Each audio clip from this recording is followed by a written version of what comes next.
I don't know what we're doing to ourselves in this country, but it doesn't feel like it's something healthy, does it? Now, in addition to that, the reason I brought it up is because I also want to cover with you something that Michelle Goldberg has posted, who writes for the New York Times. And what she's talking about here is the last few years, the hideous state of our politics in this country. You know how vicious and bad and sick and disgusting it has been under Trump. And as you know, it keeps a lot of us up at night. But from some of the people I've talked with, I've sometimes felt, as Michelle Goldberg does, that maybe I'm the outlier, that I worry about this shit because I'm in this particular business. And if I weren't doing a podcast, I wouldn't be worrying about it. Because I hear a lot of my friends tell me, well, not a lot, but several friends tell me, well, I don't pay attention to the news because it makes me crazy. So even when I'm talking about political despair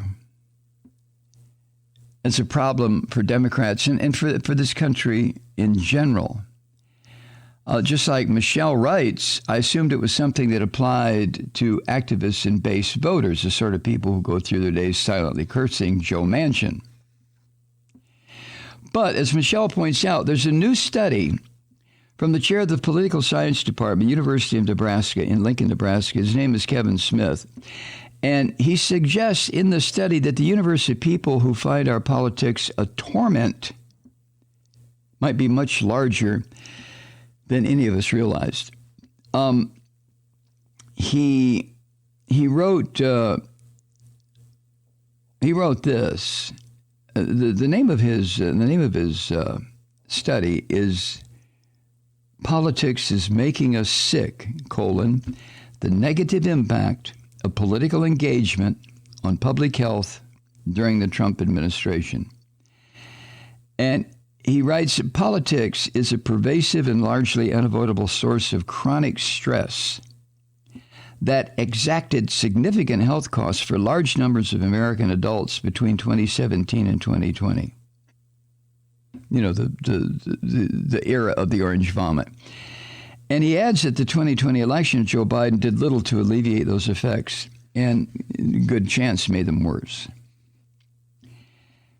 He found that around 40% of Americans, quote, consistently identify politics as a significant source of stress in their lives, end quote.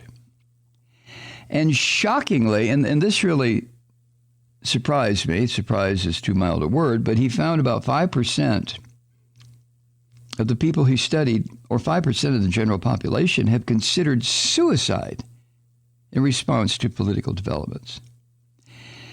Now, this professor who wrote this paper, Kevin Smith, now he's more than a professor, he's the chair of the Political Science Department, University of Nebraska. But he told Michelle that he was skeptical of that figure when he first calculated it. 5% of the general population consider suicide because of political events. And he says he still isn't completely sure it isn't some sort of a statistical fluke. But he says it's remained fairly consistent in 3 surveys.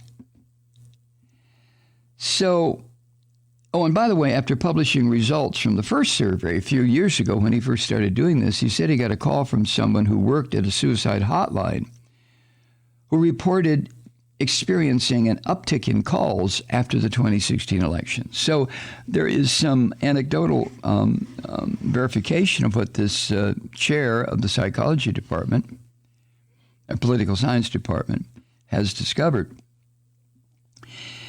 And Michelle writes, and I agree with her, that she's fascinated by this man's work for a couple of reasons. The first is partisan. And I agree with her here. People from both parties reported that political stress during the era of this Trump bastard has damaged their health. But unsurprisingly, Democrats reported having it worse. They say that, well, the orange vomit was in office. They were able to turn their rage and fear into impetus for becoming active. But how sustainable is that? I mean, how long can you act on fear and rage, right? And Michelle writes, the more politics becomes a pageant of infuriating democratic impotence in the face of relentless right-wing spite, the more she fears people will disengage as a means of self-protection. You've heard me say that often on this little old podcast, right? Why do I keep doing this? Well, there's a lot of reasons, but so Michelle writes that she's also interested in the role politics plays in the disastrous state of American mental health. Now, I mentioned this several times in this podcast, various studies that have come out, mental health about adults, about children. This is one of the overarching stories in the country right now, but it doesn't get a whole lot of attention, our collective mental health. And for all the division brought about by the fascist Christians, there's a pretty broad consensus working right now with mental health experts that this country is, psychologically speaking, in a pretty awful place. You ever feel that way? Of course you do. And according to a recent USA Today, Suffolk University poll, almost 9 in 10 registered voters believe there's a mental health crisis in the United States. What? 90% of registered voters. Maybe that's why they're registered voters. Now, this crisis, which is what it is, expresses itself in all sorts of ways, in tragic ways, in the rising rates of youth suicide, the record number of drug overdoses, these random acts of street violence, waiting lists that go on for months and months for children's therapists, mass meltdowns. Look what happened on that flight to England from Miami the other day, when 2 hours into the flight heading across the Atlantic, they had to turn the plane around because a first-class passenger was going fucking berserk out of her mind because she was instructed before she ever bought her ticket that she had to wear a mask, and she wouldn't put it on when she was in the first-class section. They had to bring the flight back with 115 or so people on board 2 hours into the flight. And they arrested her, of course. And then, of course, there's QAnon. QAnon, just like rising rates of suicides and overdoses, you have people drifting towards this psychotic, fucked up Frankensteinian organization, QAnon, who believe that the world is run, well, it depends on who you talk to in QAnon. They have some of the most insane goddamn theories that Democrats are cannibals, and that Hillary Clinton, back when she was running against Trump the first time, that Hillary Clinton would dine on baby parts. I mean, that kind of shit. That is, I mean, that's into total delusional schizophrenia. I mean, that is mental collapse. There is no mind working when those kinds of thoughts become manifest. They're just not. So Michelle says, I've long thought that widespread psychological distress, wildly intensified by the pandemic, by the way, has contributed to the derangement of American politics. But it works the other way, too. It's not just the craziness that's rampant in this country brought about by all those things I just mentioned that are causing the political situation to be crazy. It works the other way, too. The political situation, which is insane, is causing a lot of us to be crazy. How's that? And the ugliness caused by the fascist Christians, it's not Democrats who are doing this. This ugliness of American politics caused by these fascist Christians is taking a toll on our collective psyche. I mean, it is. Now, the Kevin Smith, the head of the political science department, University of Nebraska, he first surveyed a sample of around 800 people about politics and mental health 5 years ago. And he wrote, a couple of years after he did all this legwork, he wrote in a 2019 paper that he found fairly high levels of affliction, mental health affliction. He wrote, besides the 40% who said they were stressed out on politics, a fifth or more, 20%, reported, quote, losing sleep, being fatigued, or suffering depression because of politics, end quote. If you could see me now, you see my hand is being raised with that one, right?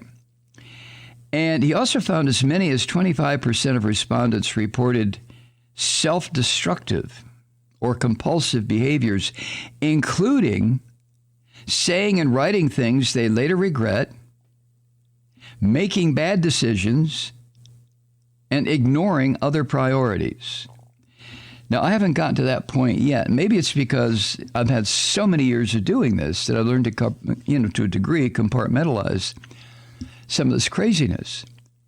Although I have to admit that the craziness that comes from our political system or our social breakdown leaks over, bleeds over into other areas of my life.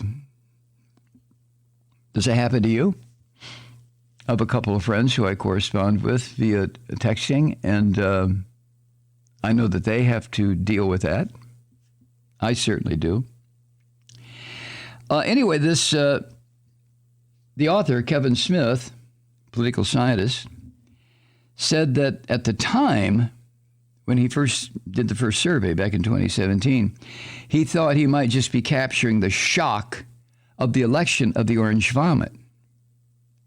But his next two surveys in October and November of 2020 showed similar or greater levels of misery. And those were also moments of very hot political activity in this country. Do you remember? I mean, the craziness that was going on. With the election at hand and the shit that you were exposed to on television, the political ads, good God. Anyway, his findings suggest that there are tens of millions of Americans who have felt or are feeling themselves being ground down by our political environment. And in some ways, as Michelle points out, this is surprising. Most people aren't political junkies. And the majority of American adults aren't on Twitter. And it's Twitter that tends to drive these insane political microcycles, call them. But even in an election year, more people watch the 30th season of Dancing with the Stars than the most successful Nazi shows on Fox News, which happens to be this sick country's most watched cable news network or cable sewer network. And a couple of political scientists wrote in the New York Times recently, and I wasn't surprised too much by this, that upward of 80 to 85% of Americans follow politics casually or not at all. So is this madness being driven by the other 15%? Now, the professor or the chair of the political science department, University of Nebraska, doesn't dispute any of that, but he speculates that even those who aren't intensely interested in politics are still affected by this ambient climate of hatred and chaos and dysfunction. And if you don't have enough in your life, tune into this podcast. That's where you'll hear it, right? Anyway, he said, quote, what I think is going on is that politics is unavoidable. It is essentially a permanent part of the background noise of our lives, end quote. Boy, that certainly is true for me. And maybe it's because of, the work I do. Maybe it's true for you too.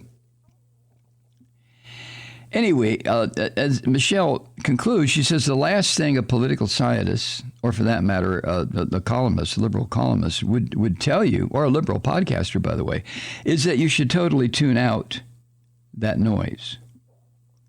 It is depressing to live in a dying empire, which is where we live, whose political institutions have largely stopped working, which they have, but and to also accept that this is a collective problem without individual solutions. How many times have you heard me say that? What the hell can one person do? Nothing. No, seriously, nothing. So there's an awful dilemma here. Any way out of the gloom of our current political situation will almost certainly involve even more politics. Oh my God. I mean, we don't need to hear that, do we? But there it is. Hi, Truth Seekers. Mike Malloy here. As you know, we've switched formats and are now broadcast exclusively on the Progressive Voices Network. So that means you get fewer program interruptions, no corporate commercials, and lots of profanity. But our format change also means some of our radio listeners no longer hear the program. It's been a while since I mentioned our podcasts, so you may have forgotten that there is a way to listen to this program anytime you need a good dose of screaming. Visit MikeMalloy.com and subscribe to our podcasts. As a podcast subscriber, you can download the program to your mobile device and take me with you wherever you go.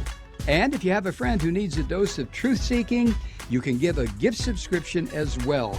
That's MikeMalloy.com, and never miss a minute of the uncensored fun and frivolity.